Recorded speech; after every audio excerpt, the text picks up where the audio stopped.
Pagkatapos ng mahabang panahon na tayo'y bagot sa bahay, aba, pwede na tayong magliwaliw but safely sa new normal. Unahan na namin kayo, lumabas, lumipad, lumangoy at magsaya. Angkas kayo sa adventure namin dito sa Bohol Travelog. Biruin nyo, halos 2 taon tayong nakakulong sa ating mga tahanan dahil sa quarantine.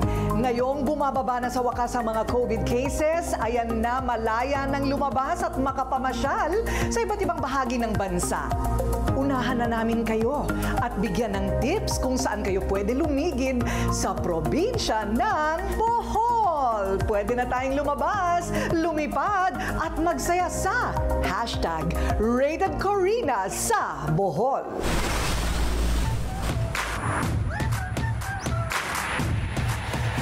Na-miss nyo na ba ang mamasyal sa famous travel destination? Behold, Bohol! Very challenging ang pagtama ng COVID-19. Hindi tayo nakapaghanda. Malaki ang naging epekto sa airline industry at sa turismo. We remain very hopeful sa amin dito sa AirAsia. Kinakailangan makapag-innovate ka. So, ang ginawa ng AirAsia, yung mga cabin crew, yung mga piloto na hindi nakakalipad, nakagawa kami ng iba't ibang mga negosyo. Hindi lang basta airline. That's why yung AirAsia ngayon, it's more than just an airline. So, we're a digital travel and lifestyle platform na nag-offer ng iba't ibang services. So, we offer flights, hotels. Nag-explore kami. Tiniyak namin na hindi kami magpapatalo dun sa mga hamon na dala ng pandemic. At sa pagluluwag ngayon ng quarantine restrictions. Masaya po kami kasi nakaalabas na po ulit yung mga tao ngayon, medyo lumuwag-luwag na. Lalo na po yung mga bata kasi tagal din hindi nakalabas simula nung lockdown. Higit ang kumpiyansa sa AirAsia ng kanilang mga pasahero. Ang mga bisita dapat fully vaccinated. Ika nga, travel with peace of mind.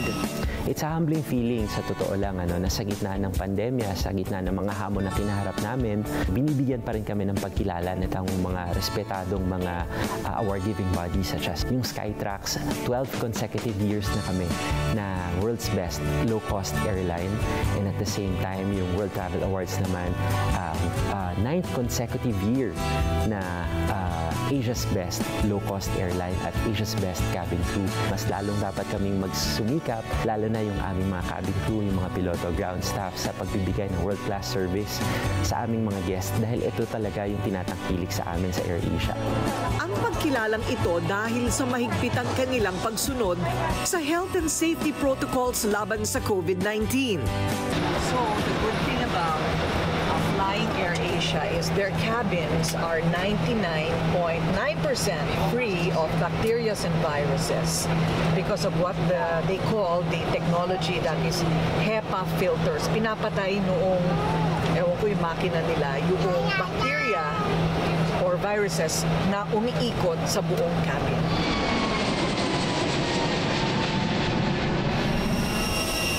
Handa na ba kayo?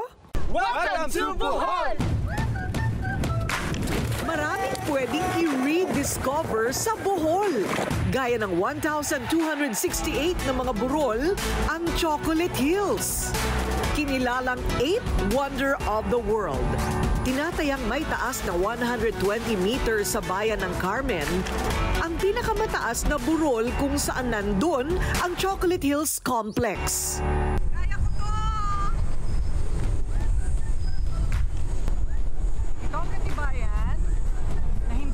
Lola! Oh my gosh, ang ganda! Worth it!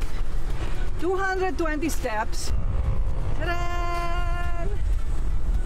May mahigit 1,200 ang dami nitong mga Chocolate Hills na ito o yung mga maliliit na bundok na iba-iba lang ang mga laki pero pare-pareho ang korte. Tinawag siyang Chocolate Hills kasi yung kulay berde na yan na nakatakip ay nagkukulay tsokolate o nagiging brown o natutuyo tuwing tag-araw. Alam niyo naman yung parang kisses, hindi ba? At ang tourist destination na ito ay tinataguri ang isa sa mga tinitingalang wonders of the world. Gawa sa limestone ng mga burol. Pero sabi naman sa alamat, may dalawang higante na nagbatuhan daw ng putik kaya nabuo ang Chocolate Hills. It's an enchanted park dito sa mga pinamamahayan ng tarsiers.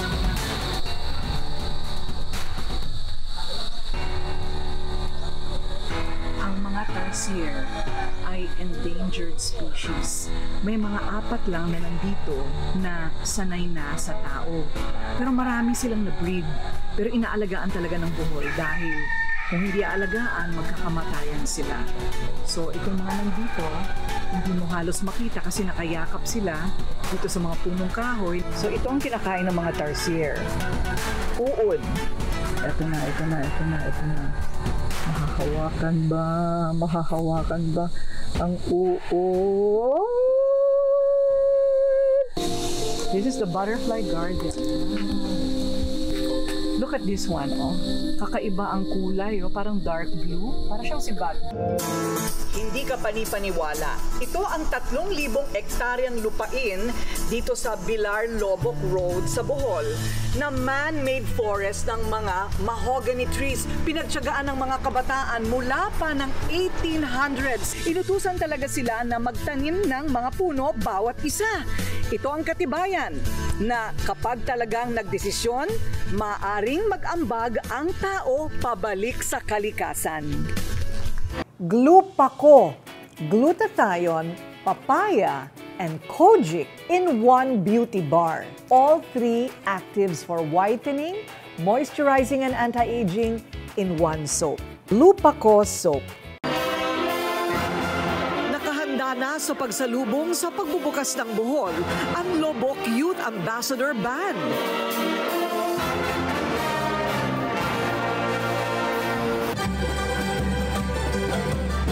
Children's Rondalya Musika.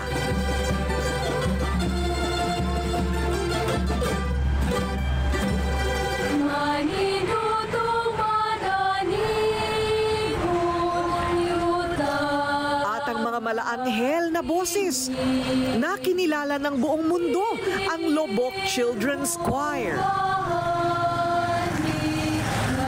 Sa Bulawan, sa Diyos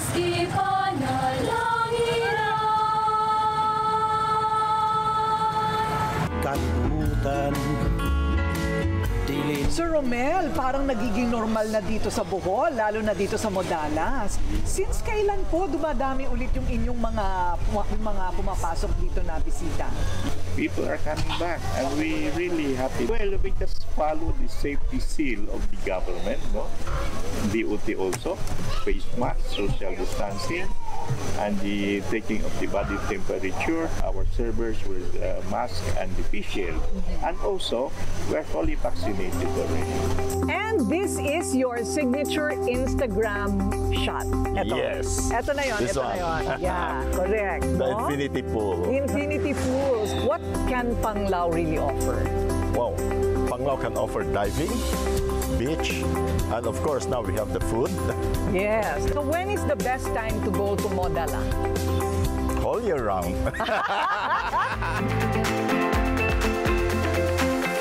Ito pong Mawagto Strip I find really fresh. Kasi parang the whole stretch, kompleto na. No? There's a children's playground, tapos and then you have the residential area, and then you have the mall. Parang you have a mall with restaurants, stores. Paano nyo naisip? Because I was here before sa Panglao. So what I did, I was thinking, if I'm going to put up a hotel, and a hotel, and a hotel, lahat na lang kami hotel. So, better put up a retail where people will come and enjoy, at the same time, looking at the beach, enjoying my beachfront. Napakaganda, maaliwalas, at may iba't ibang theme ang mga kwarto sa Modala. Complete amenities. Mayaman sa kasaysayan ang Bohol. Matatagpuan ang pinakalumang simbahan ng Baclayon na itinayo noong 1596. Ito'y napinsala naman ng magnitude 7.2 na lindol noong 2013. Restructured by the National Museum of the Philippines noong 2017. We wanted to really highlight our culture and heritage. Of course, that would include our food, our people. Ang kakao ay isang bahagi ng almusal ng mga Boholano. Ito ay araw-araw ininom tuwing umaga, pero sa kakaibang karanasan, ito ay natutunang ihalo na sa mga international dishes like the beef steak. Nag-level up na ito. Part na to ng mga international dishes dito sa Bohol. Mas lalo siyang sumasarap pag sinasawsaw ko sa tablea sauce. Did you know that Bohol is one of the top producer of kinampay or ube? Ito talaga yung pinaka-paborito kong pagkain dito sa Bohol na tinatawag nating cheesy stuffed chicken breast with ube. Something new kasi yung ube at saka yung cheese hinahalo natin sa chicken. Kinabukasan, biyahe na naman ang aming team mula sa munisipalidad ng Baclayon. Ang daan papunta sa Pamilacan Island. Nakakatuwa ang mga dolphin na sasalubong sa inyo. Hindi lang isa, hindi lang dalawa. Marami! Ngayong bukas na yung Bohol, nasa namin na maraming turista yung pupunta rito sa isla ng Pamilacan para ito paano makakabili ng kailangan sa pamilya.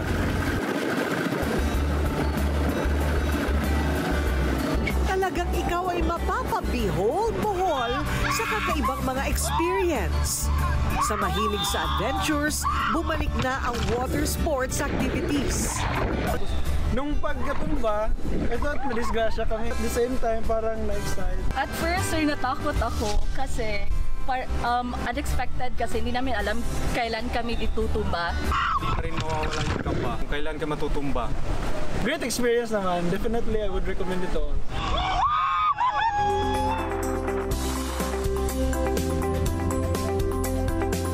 Kinagabihan, may romantic dinner by the sea.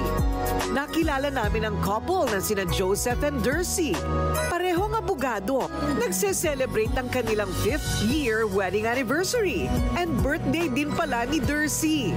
2 or 3 years kami hindi naka-celebrate ng anniversary kasi nag-choir exam tapos nagka-pandemic. Actually, ako yung nagpumilit na magbohol kami. Sa birthday ko, gusto ko lang makakita ng chocolate hills sa kanang tertiary, yun lang. Pero may pa-surprise pa pala si Joseph. Ibinigay niya kay Dercy ang love letter. Hindi ko talaga alam. As in, alam ko birthday. Gulat, shock, iyak, gano'n. Hindi malaman ni Dercy ang gagawin. Marriage proposal pala ang laman ng sulat. Uy, ang sweet naman. Ang buhay nga naman sadyang mahabang paglalakbay. Punong-puno ng pag-asa at sorpresa. Ang mahalagay nakahanda tayong yakapin ang mga pagbabago sa pagtatapos sa wakas ng pandemya.